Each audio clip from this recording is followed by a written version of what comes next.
Gaúcha Atualidade agora vai falar sobre saneamento básico. Tem o marco do saneamento e decretos que mudam alguns pontos deste marco, que é importante para aumentar os investimentos e principalmente aumentar os índices de cobertura de tratamento e distribuição de água e principalmente um gargalo brasileiro que é o tratamento de esgoto. Secretário Executivo da Associação Brasileira das Empresas Estaduais de Saneamento, Sérgio Gonçalves, bem-vindo, bom dia. Bom dia, é um prazer, espero poder ajudar aqui em alguns esclarecimentos e falarmos um pouquinho sobre esse desafio novo com os decretos. Muito obrigado. Em vários estados, os governos ou já encaminharam ou vêm discutindo a possibilidade de privatização de suas empresas estaduais de saneamento básico. É o caso, inclusive, aqui do Rio Grande do Sul com a Corsã. O que muda com o novo decreto, ou os novos decretos anunciados dias atrás? Bom, os decretos, eles não mudam essa possibilidade como ela sempre teve. É importante nós frisarmos que o acionista majoritário é o Estado. Então, o governador ou a governadora, desde que assim o entenda que deva vender a sua estatal e ele tenha o apoio, na maioria das vezes tem que passar uma lei na Assembleia, ele pode o fazer desde 1995 com a lei das concessões, depois com a lei de PPPs em 2004 e a lei 11445 e com a 14026. Então, nenhuma legislação, desde a lei de concessões, ela proíbe qualquer acionista majoritário de uma empresa estatal de assim passá-la de forma integral ou parcial, ou com parcerias. Então tem várias possibilidades. Então, só para ficar bem transparente e claro, que a lei, os decretos agora não mudam nada, continua com o poder concedente e com o majoritário da estatal saber qual é o melhor caminho para ela. Continua a mesma coisa, como foi o caso aí da Corsã, que resolveu fazer a venda da empresa. Vamos deixar bem claro para o nosso ouvinte o que exatamente muda com os decretos e qual é o risco que se corre de não se cumprir aquilo que estava previsto lá no marco regulatório do saneamento, de oferecer a universalização do tratamento de esgoto e do fornecimento de água. Bom, os decretos, nós tínhamos 3 decretos a partir da Lei 14026 e eles foram substituídos agora por 2 decretos, né? O que se tinha antes, e só para ficar bem transparente também, bem claro, que cada entidade tem sua institucionalidade e ela deve ser sempre preservada e respeitada. Então, nós temos hoje a ESB, que defende os interesses, foi criada em 84, então tem 38 anos, e defende as estatais, né, os seus associados. A ACEMAI defende os municípios, que são os poderes titulares, e a ABICOM defende o interesse das empresas privadas. Então, na nossa visão da ESB, que tem como missão defender as estatais, isso significa defender. Quanto mais contratos se tenha, melhor está a companhia, como qualquer um, né? Quanto mais contratos se tem na rádio, melhor para o programa, tá certo? Então, quanto mais contratos se tem, melhor a companhia estatal para preservar, poder fazer parcerias. E o que esse decreto veio fundamentalmente no ponto é possibilitar aonde as estatais já estavam prestando os serviços, que são 1.100 municípios que estavam sem contratos válidos perante o decreto.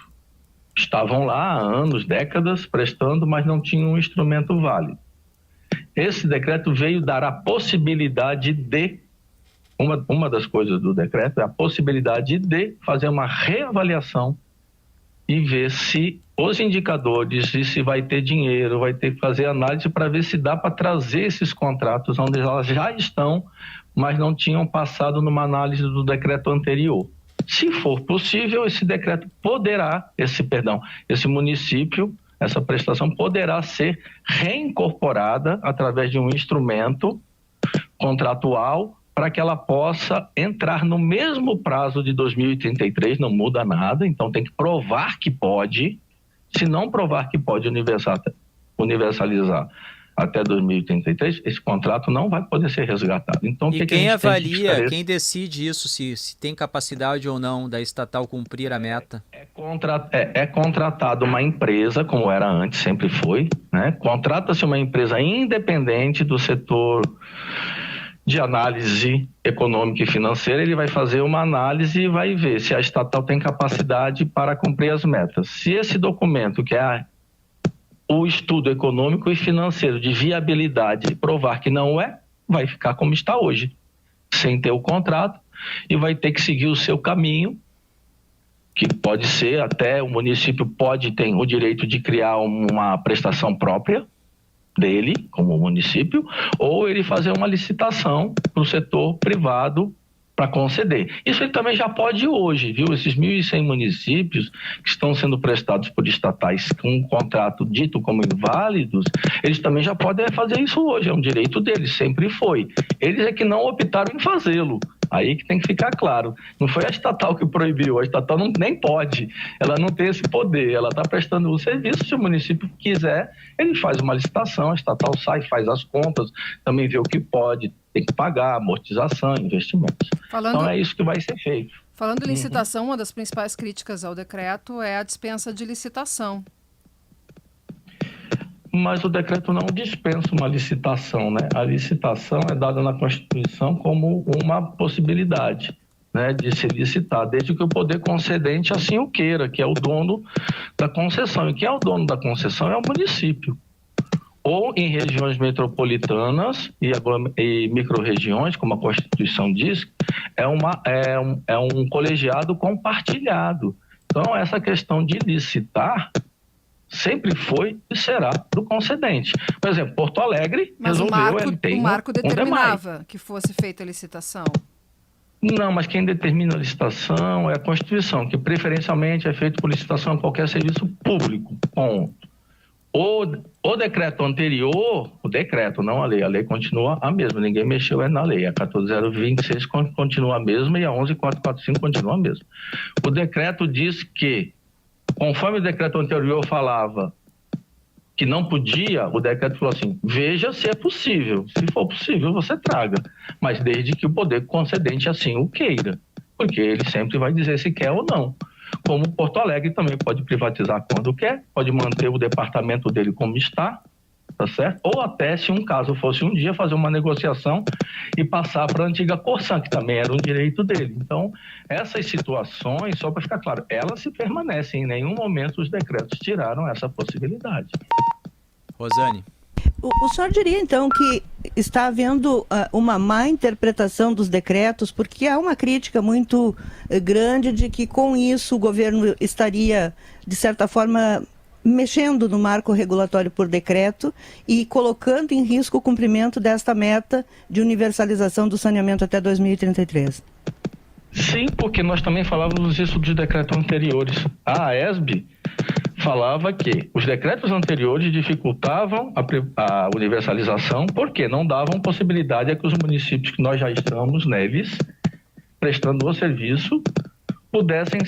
o decreto proibia que nós fizéssemos nesses contratos específicos, desses 1.100 municípios onde estávamos e que o decreto dizia que estavam irregulares, nós não podíamos fazer nenhum tipo de investimento, nem uma PPP. Mesmo se quisesse colocá-los dentro de uma PPP, não podíamos. E nós também falávamos que os decretos anteriores, eles prejudicavam a universalização. Agora o setor privado é que está dizendo que os decretos atuais que prejudicam a universalização são visões institucionais, que são visões deles e visões nossas. Nós acreditamos que, pelo contrário, colocando esses municípios dentro, nós vamos poder fazer PPPs novas, vamos poder pegar financiamento e colocar nos municípios aonde já estamos e que não podíamos nesses últimos 2 anos, porque os decretos diziam que não podiam especificamente nesses municípios especificamente.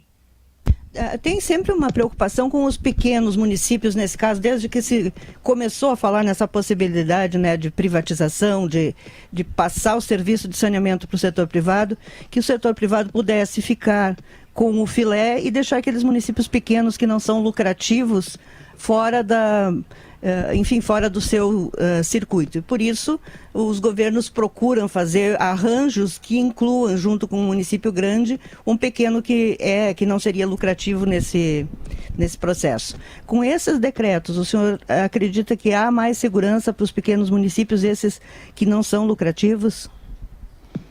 Nós acreditamos que sim, de qualquer forma.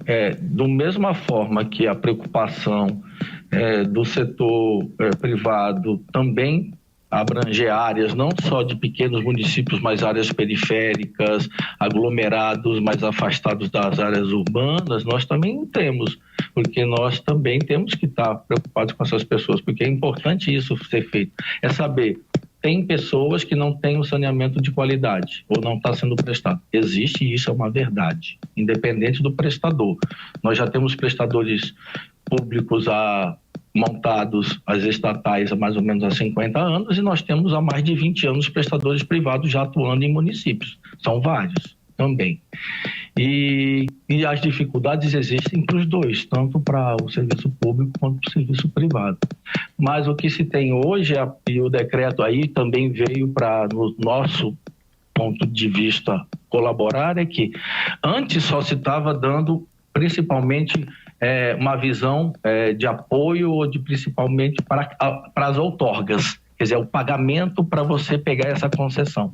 Quando você paga uma concessão com outorgas, dependendo do valor da outorga, sendo muito alto, e só um outro parêntese, 60% dos valores pagos de outorga, 60% dos valores pagos atualmente em todo esse processo de concessões no Brasil está variando de 50% a 60%, que esses valores são para a outorga, não são para o saneamento.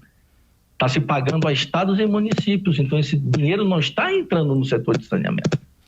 O setor de saneamento vai ficar com metade disso, tendo que pagar a outorga em quem? Na tarifa. Quem paga a outorga é a tarifa. Então, nós estávamos preocupados que quando se enfatiza a outorga, em vez de você colocar dinheiro para a universalização, você está drenando o setor.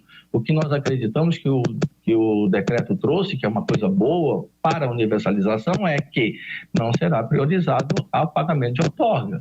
Sim, modicidade, investimento direto no saneamento e redução do prazo para a universalização. Então, para nós, isso também foi um avanço. A outorga não é proibida, claro, que não é que ninguém pode proibir, mas ela não deve ser a prioridade. E as questões de você entender é quando você pega os indicadores, só um minutinho, do SNIS e do Plansab, só para encerrar, aonde estão essas pessoas que não têm? Ou elas estão nas periferias das cidades grandes, ou elas estão em zona rural e rural dispersa. Então, isso tem que ter uma atenção, porque economicamente é uma outra conta. Eu encerro aqui. Secretário Executivo da Associação Brasileira das Empresas Estaduais de Saneamento, Sérgio Gonçalves, muito obrigado, um bom dia. Eu agradeço, é um prazer, estamos sempre à disposição. Hatch, sedã, SUV ou picape. A Car House tem um seminovo